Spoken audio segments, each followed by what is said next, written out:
I was working in the lab late one night when my eyes beheld an eerie sight.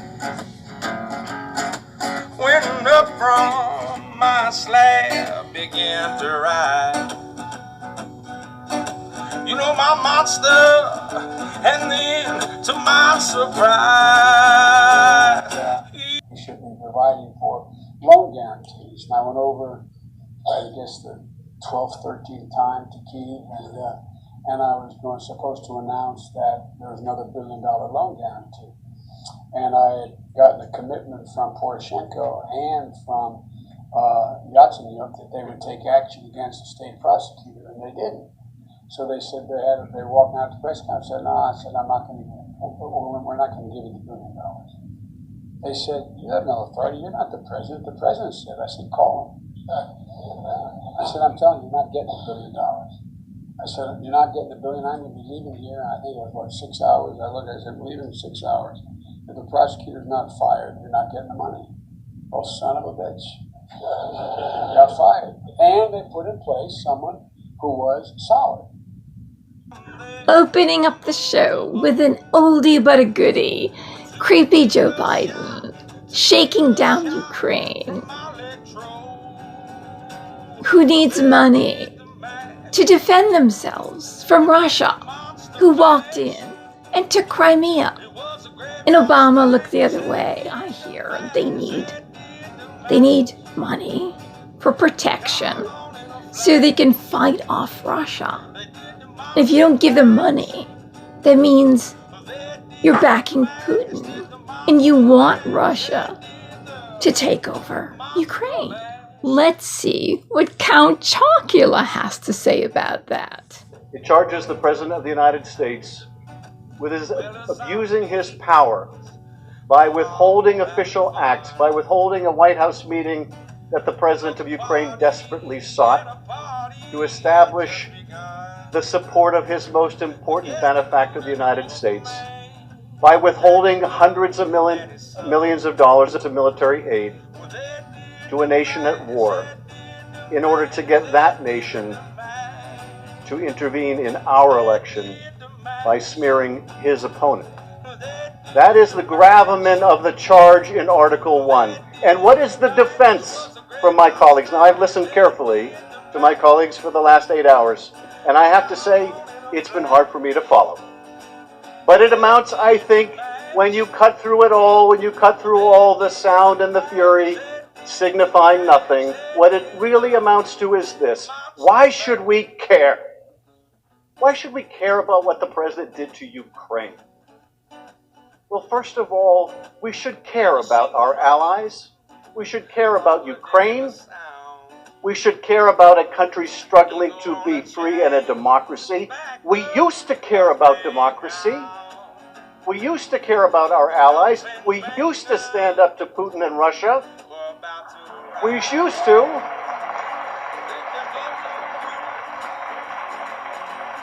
I know the party of Ronald Reagan used to. Why should we care about Ukraine? But of course, it's about more than Ukraine. It's about us. It's about our national security. Their fight is our fight.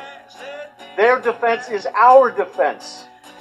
When Russia remakes the map of Europe for the first time since World War II by dint of military force, and Ukraine fights back, it is our fight too.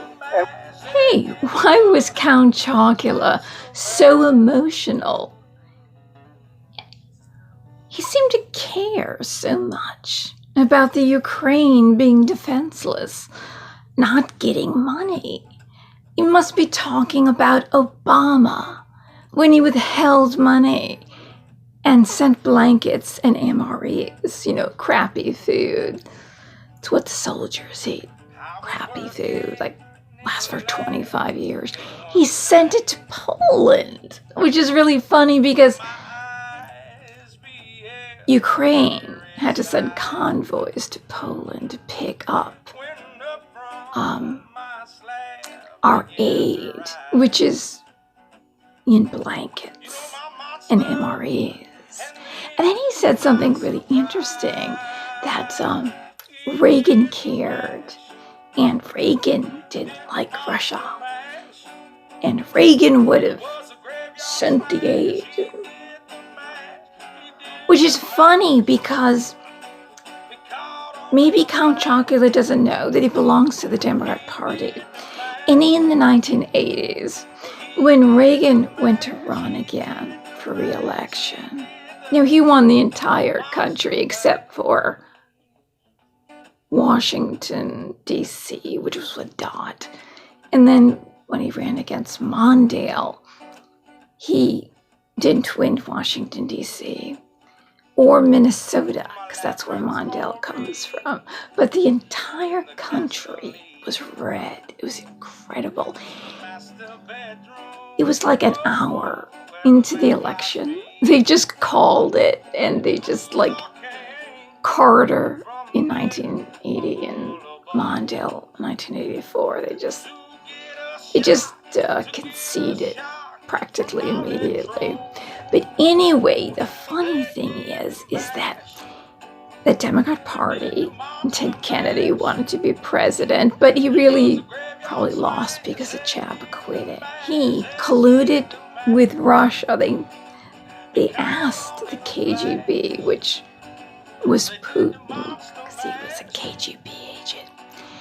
He asked Putin to fix the election, to meddle, so Reagan would lose. So that's really funny. So Reagan knew that Russia was bad. But the Democrats didn't. They worked hand in hand. But you see, Schiff, it's kind of like he's dependent, or the Democrats are dependent. Oh, wait, it was called Chocula. I forget. On the ignorance of their voters. They're dependent on the ignorance of the American people. So Reagan said to Gorbachev, tear down this wall. Remember I told you about the Iron Curtain and the machine guns at the top and wouldn't let people leave. You could go in, but you couldn't go out. And then John Paul II, he wanted that. He wanted the wall to go down too, and he wanted Russia to collapse too. So he shot laser beams out of his palms of his hands and his eyes. And I think that's the reason why they made him Pope. So then the wall came down, and everybody took a piece of the wall. And Bernie Sanders cried because he honeymooned there when the wall was up. And everybody knew that Russia was bad, but that's when it was the Soviet Union back then. Now it's like authoritarian. But I think either Schiff is ignorant or he's dependent on our ignorance. But he can't get away with it with me because I know all this stuff. And it's funny, is that why they made him Saint John Paul II? Because he could shoot laser beams. I think so. Ooh, I remember what he said today that was so dangerous. It's what I've been saying all along. They want one-party rule. They want worldwide communism. You know what he said today? We can't depend on the ballot box for our elections. We can't depend on the ballot box. We can't depend on the vote of the American people. That's a dictatorship when you take that away.